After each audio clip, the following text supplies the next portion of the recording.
Education is never neutral. That may sound like a strong statement, but it simply means that everyone educates from one perspective or another, whether they're willing to admit it or not. G.K. Chesterton once said, "Education is simply the soul of a society as it's passed from one generation to the next." And of course, we know that you cannot pass along a neutral soul.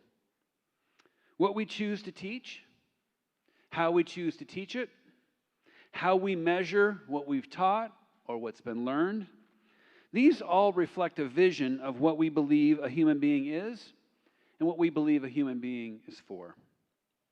During my recent sabbatical, from which I've just returned a little bit less than a week ago, I did a fair bit of reading, including some of the writings of Cicero, the Roman statesman, who once warned, "Not to know what happened before one was born is to always be a child."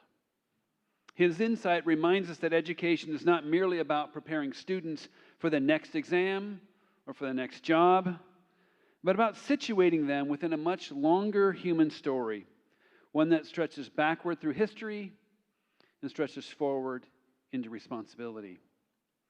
This reminds me of a quote that I've often used from the professor from MIT, James Monroe, when he said, "The question to be asked at the end of each educational step is not what has the student learned, but instead, who has the student become?" A society that cuts itself off from its intellectual inheritance becomes shallow, reactive rather than reflective, efficient rather than wise.